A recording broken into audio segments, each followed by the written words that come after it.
Graça e paz sobre a tua vida. Mais uma reflexão, mais um tempo para repensarmos nossas vidas diante de nosso Deus. A gente precisa aprender a quem devemos obediência.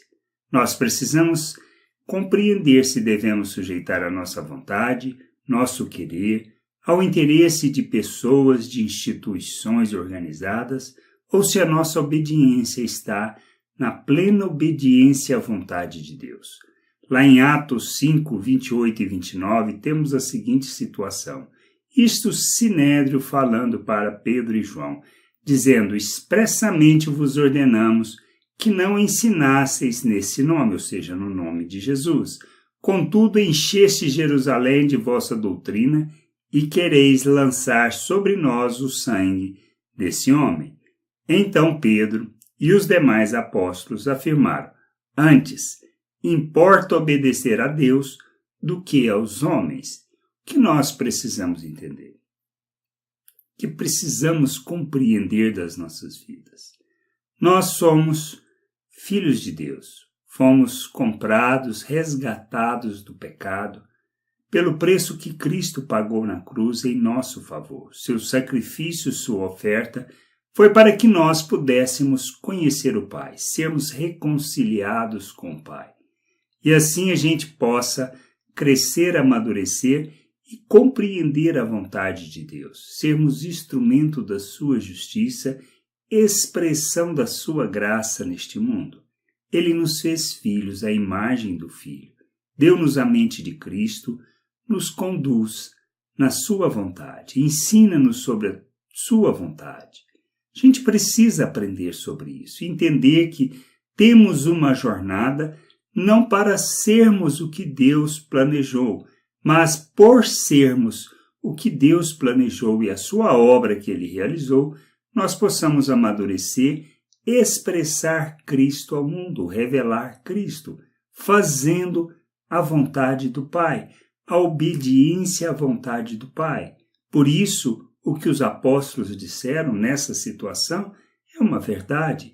Importa obedecer a Deus e não a homens, não a vontade da carne, não os nossos desejos, não a vontade de instituições, mas a vontade de Deus. E Ele nos chama para um só propósito, revelarmos o seu reino neste mundo.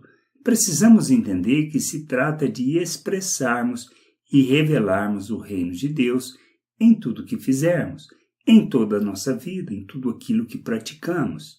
Devemos entender e compreender estas coisas.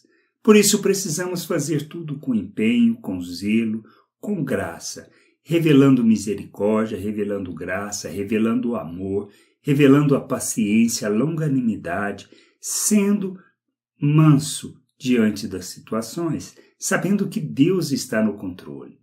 Devemos obediência a quem? A um único, ao Pai, à sua vontade, de maneira que o seu reino e sua vontade sejam conhecidas neste mundo. Por isso Ele nos chamou para sermos sal da terra, luz no mundo, de maneira que as obras que nós fizermos são obras que o glorificam, que exaltam o seu nome. A gente precisa entender isso, compreender estas coisas. Toda a nossa obediência devemos ao Pai e à sua vontade, de maneira que a gente possa submeter a essa vontade, expressar essa vontade e revelá-lo às pessoas no mundo e ensinar os irmãos no processo de crescimento, amadurecimento, para ser instrumento de Deus, expressão de Deus neste mundo. A gente precisa entender estas coisas. À medida que crescemos, amadurecemos, nós revelamos Cristo ao mundo. Fomos chamados para isso. Fomos chamados para vivermos desta maneira, expressando e revelando o Pai ao mundo. Que a gente possa crescer, amadurecer, compreender estas coisas e nos sujeitarmos ao Senhor. E vivermos segundo a sua vontade. Mesmo que isto implique em padecermos. Mas a vontade do Senhor será cumprida. A gente precisa entender isso. Fomos chamados para isso. Ele nos capacitou e nos habilitou para isso. Ele nos fez uma nova criatura. Ele nos deu um novo coração. Ele nos deu do seu Espírito para nos ajudar na jornada, para que a gente cresça, amadureça, deixe de andar segundo o pensamento natural e ande segundo aquilo que nós fomos chamados para sermos, seus filhos, revelarmos o ser espiritual, revelarmos o reino de Deus, manifestarmos a sua justiça no mundo. Que a gente entenda, compreenda, cresça, amadureça, compreenda estas coisas e nos sujeitemos à sua vontade. Graça e paz sobre a tua vida. Amém.